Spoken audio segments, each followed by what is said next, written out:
Hola, ¿cómo están? Espero que muy bien, junto a los suyos y en casa. Acá la profe Gabriela presentando la actividad número 3 de lenguaje, actividad que realicé con la profesora Elizabeth Fernández. Los y las invito a ver el video completo y luego a realizar las actividades.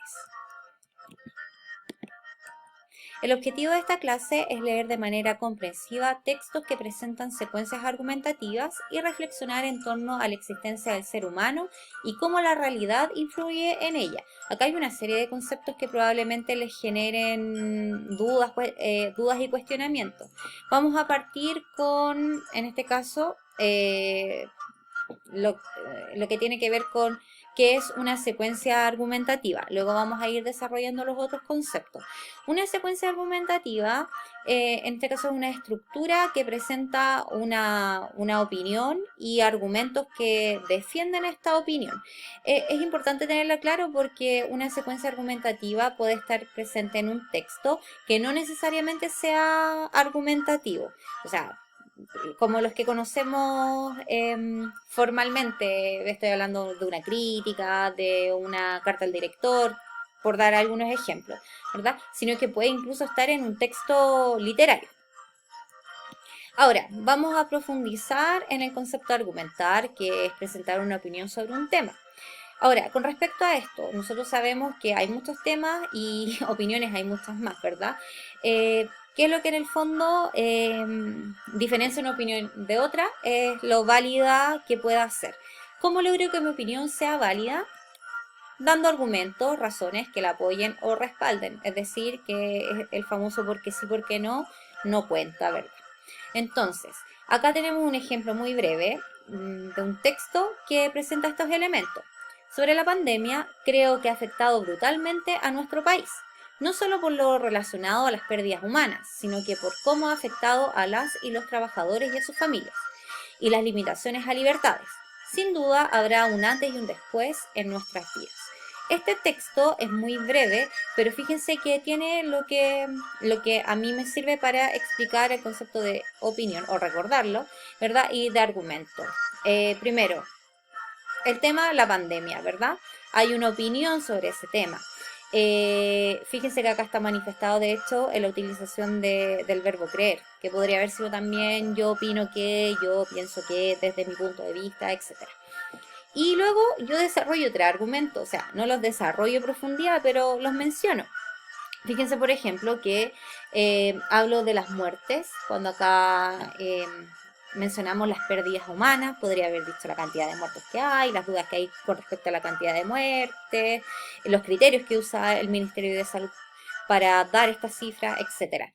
Hablo de la crisis que ha afectado a las y los trabajadores, ¿verdad? Los pocos beneficios que hay por parte del Estado, todos los desempleados que hay, los trabajadores informales que hoy día no pueden salir a ganar el sustento que requieren ellos y su familia, y también las limitaciones a libertades. No podemos salir cuando queremos, est estamos, ¿verdad?, regidos por un toque de queda en las noches, no nos podemos reunir con grupos grandes de personas, etcétera. Entonces, tres argumentos que defienden, o más bien defender, apoyan esta opinión. Ahora, ojo, nosotros estamos viendo la estructura base, opinión, argumentos, porque la estructura más específica la vamos a ver en otros materiales. Esta es la página 8 del texto que presenta la unidad Ser y Existir. Esta unidad del texto del estudiante nos invita a reflexionar a partir de distintas lecturas de escritores del siglo XX sobre quiénes somos y cómo nuestra realidad afecta en ello.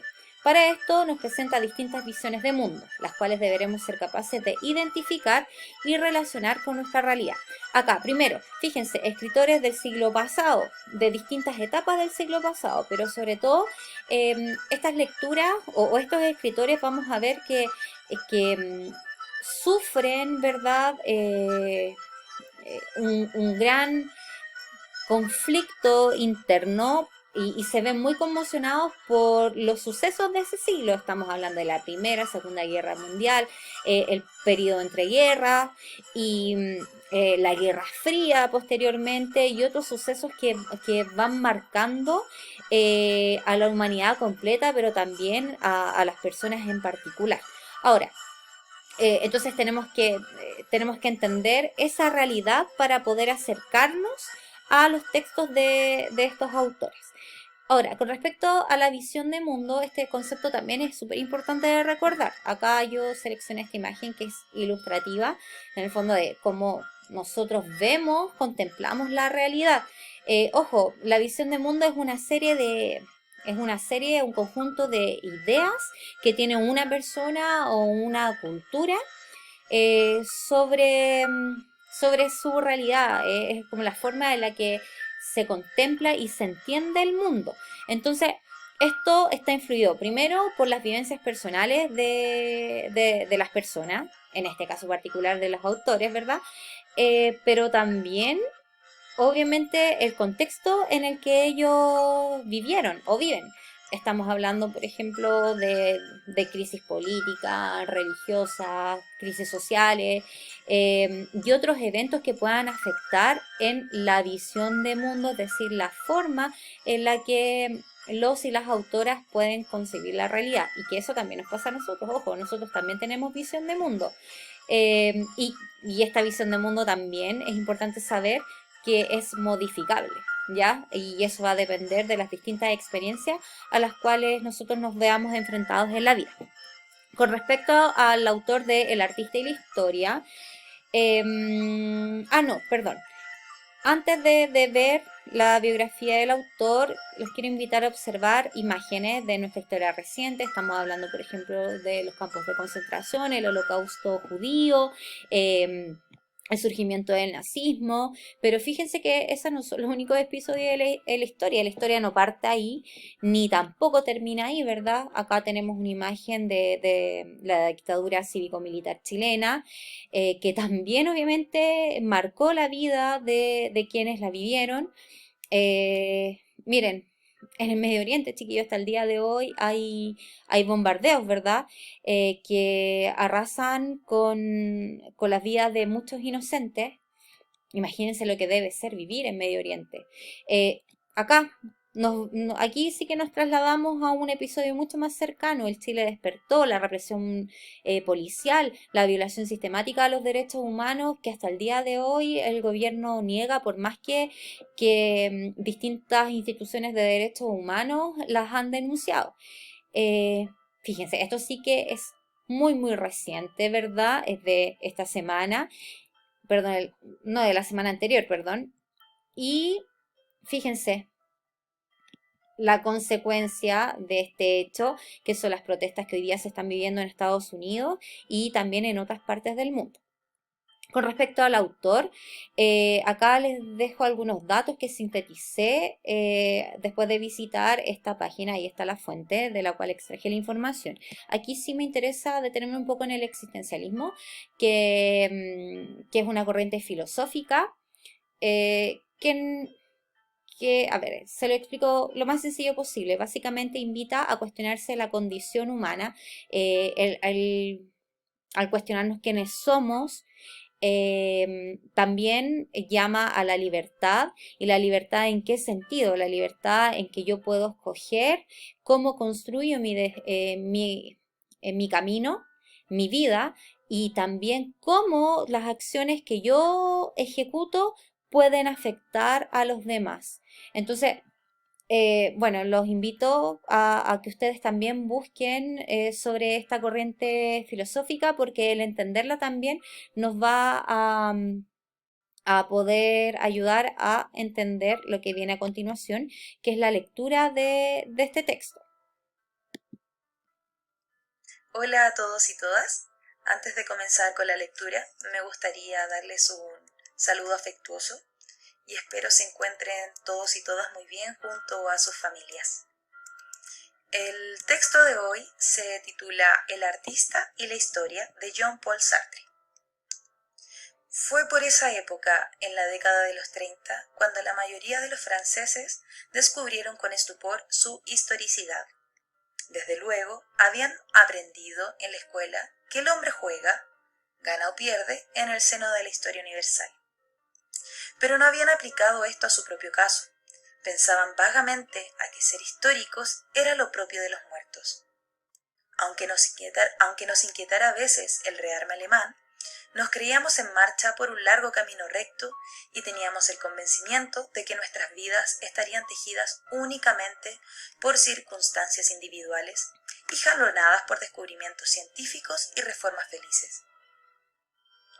A partir de 1930, la crisis mundial, el advenimiento del nazismo, los sucesos de China y la guerra de España nos abrieron los ojos.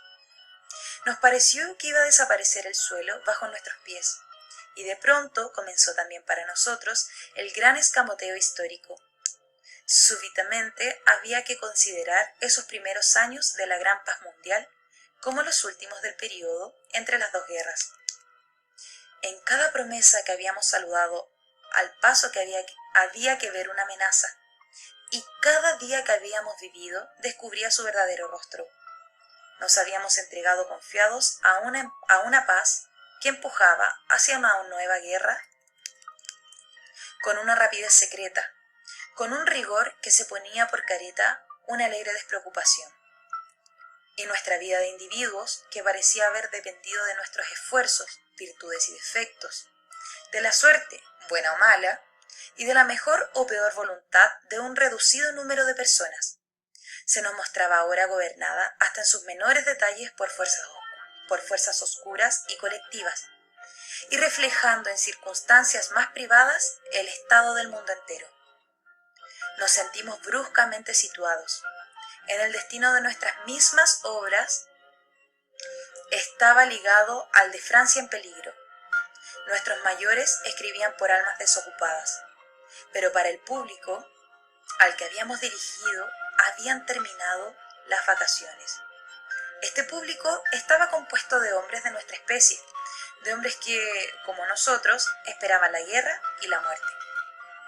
A esos lectores sin ocios, acosados sin tregua por una preocupación única, solo podía convenir un tema. Teníamos que escribir de su guerra, de su muerte. Reintegrados brutalmente a la historia, estábamos constreñidos a hacer una literatura de historicidad. Este entonces es un fragmento del texto El artista y la historia en ¿Qué es la literatura?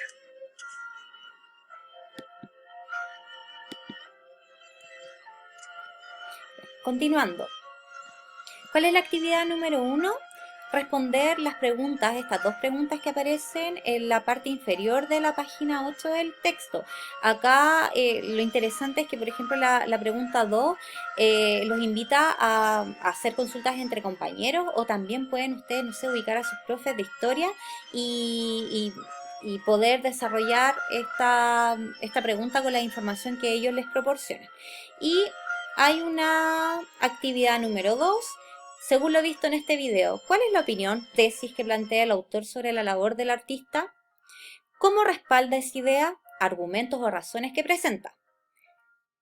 Pensando en lo que estamos viviendo, ¿habrá cambios en la forma en la que vemos el mundo, la realidad? ¿Por qué? Y por último, ¿tuviste dificultades para entender el texto? Aplica lo aprendido sobre argumentar y cuéntame las razones que apoyan tu respuesta. Y por último, chicos, recuerden que me pueden enviar esta actividad a mi correo electrónico, o también pueden hacerme consultas a través de sus profes tutores. Eso, les envío un abrazo enorme, que estén bien y estoy atenta a cualquier duda que ustedes tengan. Chao, chao.